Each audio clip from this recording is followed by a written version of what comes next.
Guys, hope all of you are doing great. Raidas ke pad, lesson 7, taken from Sparsh textbook, grade 9. Yes, children, this is the poem I'm going to do now.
Children, in this poem, two stanzas have been taken and we are going to discuss those two stanzas.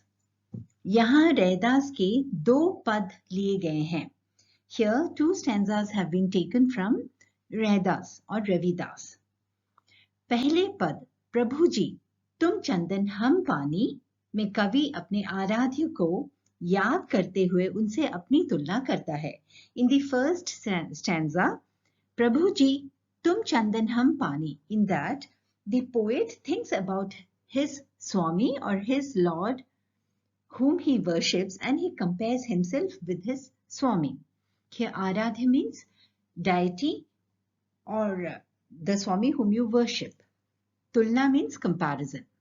उसका प्रभु बाहर कहीं किसी मंदिर या मस्जिद में नहीं विराजता, वरन उसके अपने अंतस में सदा विद्यमान रहता है. He says that his Lord or his Swami does not stay in a temple or in a mosque. Rather, his Swami is present very much in himself. Mandir means temple, masjid means mosque, virajta means does not stay there. Antas mein means within himself. विद्यमान रहता है means he is present. यही नहीं, वह हर हाल में, हर काल में उससे श्रेष्ठ और सर्वगुण संपन्न है. Poet says that his Swami is in every condition or situation and at all times great or greater than him and bestowed with the best qualities. Here, Shresht means great and Sarvaguna Sampanna means bestowed with best qualities. इसीलिए तो कवि को उन जैसा बनने की प्रेरणा मिलती है. And that is the reason why the poet gets the inspiration to become like his Swami or Lord. Prerna means inspiration. दूसरे पद में and in the second stanza, भगवान की अपार उदारता, कृपा और उनके समदर्शी स्वभाव का वर्णन है. Now in the second stanza, the poet describes about the immense generosity, kindness and equanimous nature of his Swami. Udarta means, apar udarta means immense generosity. Kripa means kindness. Samdarshi means one who looks at everyone as equal. Equanimous, Swabhav means nature. Varnan hai means it has been described or narrated. Raidas कहते हैं कि भगवान ने तथाकथित निम्न कुल के भक्तों को भी सहज भाव से अपनाया है और उन्हें लोक में सम्माननीय स्थान दिया है. There was a time in India when lots of, there were a lot of divisions in the society. Some people were considered to be from the lower caste, others from the higher, some from the lower levels, other from of the higher level. So there were a lot of divisions in the society, which is available present even in today's era, the 21st century. Even today, if you see, there are places who are not at all, where the people are not at all developed. There they consider certain people to be from the low level, others from the high level, just like that. So here in the second stanza, the poet says that the God has been very kind towards all the people, and he's having an equanimous nature towards everybody. और भगवान ने तथाकथित निम्न कुल के भक्तों को भी सहज भाव से अपनाया है. Means God has, or his Swami has accepted even the people of the who are known to be from the low level of society, those people who are his devotees. He has adopted them or accepted them very broad-mindedly और उन्हें लोक में सम्माननीय स्थान दिया है. And God has provided them with respectful positions in the society. What he means to say in the second stanza is that God looks at everybody equally. All his devotees are equal to him, whether they are from a lower caste or a higher caste, or from a low level of the society or high level of the society. He looks at everybody equally. He brings them to high positions in life depending upon their karma and not whether they belong to a low caste or a high caste. If they have good karmas, he definitely helps them come up high in their lives. This Reda says because of his own experience, he was from a caste in the society which was considered to be untouchable. People would consider it to be a bad omen to touch them. But later on, Raidas, he became a very famous, publicly known figure, and everyone used to respect him. So he gives all the credit of this to his Swami, and he says that his Swamiji is the one who has helped him and many others reach this position in life.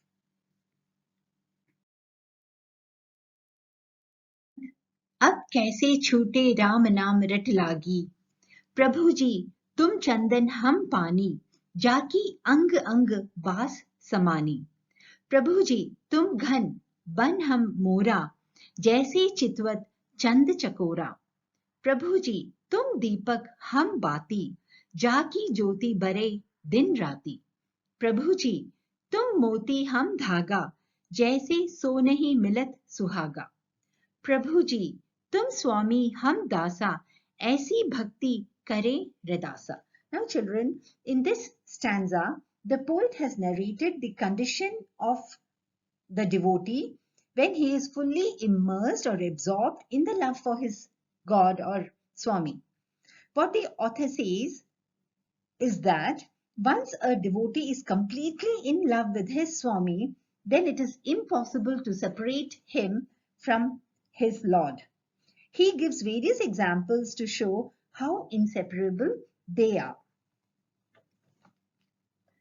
Now, as with my other poems, children, first I'll tell you the meanings of the difficult words of each line, and then I'll give you a summary of the stanza. Ab kaise chhute? Chhute means to leave, to leave a particular habit.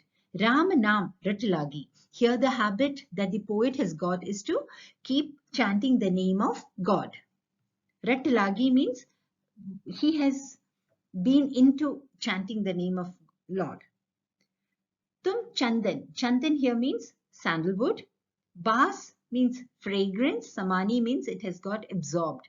Ang means in every part of the body. Ghan means cloud. Ban means forest. Mora, peacock. Chitvat. Chand, chakora. Chitwat means keeps looking at. Chand means chand or moon. Chakora means the bird. It's a bird which keeps looking at the moon. It loves, without even blinking its eyes for a long time, it keeps looking at the moon. Deepak means lamp. Bati means wick of the lamp. Jyoti means illumination or light. Bare means increases. Din rati, day and night. Moti, pearl. Dhaga, thread. Sonahi means gold. Millet mixes. Suhaga, it's a chemical which is used while making gold ornaments. Swami means God. Dasa means servant. Bhakti means devotion. Redasa means, it's the name of the poet, Raidas or Ravidas. Now let's see the meaning of each and every line. Ab kaise chhoote Ram naam rat lagi. Now how can I leave this habit of chanting my God's name, because now I am very much addicted to it. Prabhuji, tum chandan hum pani. Now here the poet tells how inseparable he is from his Lord. And he compares himself to the Lord, giving various examples. Tum chandan hum pani. He says, you are sandalwood and I am water. Jaki ang ang ba samani. Just like the fragrance of sandalwood is absorbed by each and every drop of the water. The sandalwood, it becomes useful only when the water is mixed with it. And the smell of that sandalwood, it is absorbed by each and every drop of water. Similarly, he says that now he is so much addicted to chanting his Swamiji's name that his Swamiji has got absorbed into each and every part of his body, just like the fragrance of sandalwood gets absorbed into each and every drop of water when it is mixed with it. Prabhuji, tum ghan ban ham mora. Here he compares his Swami to the clouds, the dark clouds. He says, just like a peacock, when it sees the dark clouds, it becomes very happy and starts dancing. He says his feelings are also the same. He is never, as soon as he sees his Swamiji, he feels very happy and feels like dancing. That is, he's extremely happy to see his Lord. Jaise chitwat chand chakora. Now, chakora is a bird who keeps looking at the moon without even blinking its eyes. So it is almost as if it is in love with the moon. Here the poet says that just like chakora, which keeps looking at the moon, he also never gets, satisfied looking at his Lord. That is, he feels like continuously looking at his Lord day and night. Prabhuji, tum deepak hum bati. Deepak means lamp and wick means that, cotton piece of thread that is put in the lamp for it to burn. So he compares his Swamiji to be the lamp and himself to be the wick. And he says that both of them together, they illuminate day and night, or they give illumination day and night. Here, what he means to say is that he wants the the love of his Lord, or the illumination of his devotion for his God to keep burning in his mind day and night. Prabhuji, tum moti hum dhaga. Oh God, you are like pearl and I am the thread. And pearl and just like you use the thread to tie the pearls together and make a necklace out of it, same way he feels it is that much inseparable. And just like gold, it has the copper or the chemical which is used to make ornaments out of it, and that chemical is mixed in each and every part of gold. He says that even his love for his Lord is similar to that. His Lord is present in each and every part of his existence. Prabhuji, tum Swami hum dasa. O Lord, you are my Lord and I am your servant. And here, this is how he shows his devotion for his God, Raidas. I hope it's clear, children. So this stanza is completely about being inseparable from his Lord. The poet is that much devoted to his Swami. Lal, tuj binu kaunu kare. Lal means here the poet is referring to his Swamiji. Tuj binu, without you, kaunu kare, who can do what? Garib, poor. Nivazu means rescuer. Gusaiya also is being referred to Swamiji. Gosai. Mathe means forehead. Chatru means crown. Dhare means to decorate or to adorn. Jaki, whose. Choti means on, who's touching, touch. Jagat kau lageta. It means the people of the world. Par tumhi dhare.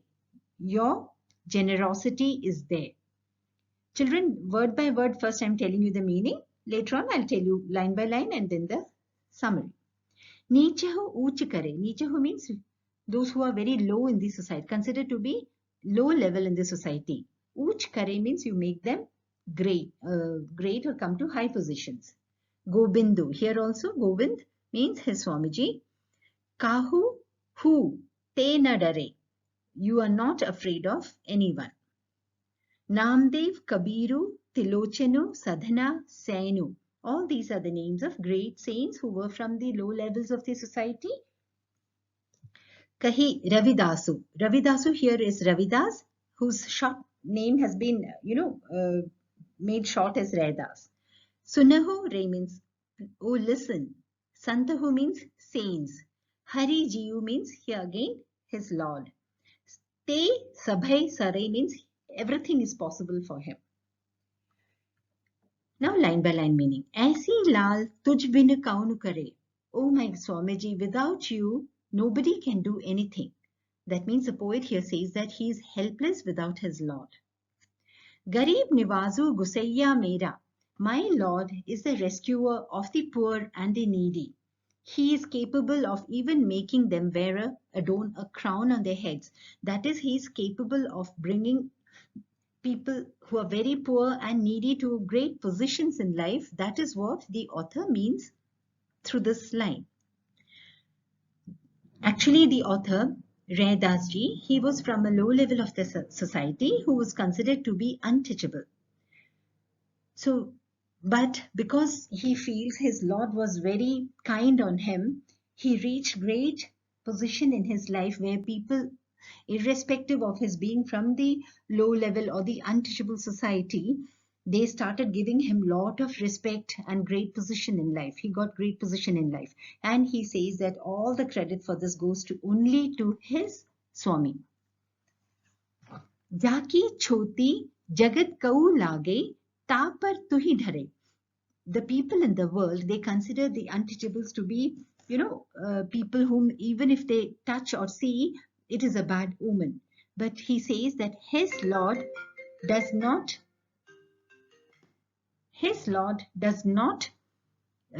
think of anyone as being from the low level of the society or being untouchable.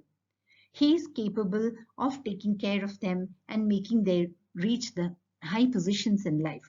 For him, it's all about karma, not about being from a low level or high level of the society.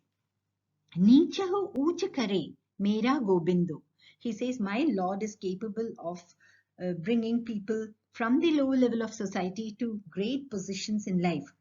Kahu te na dare, he is not afraid of anyone.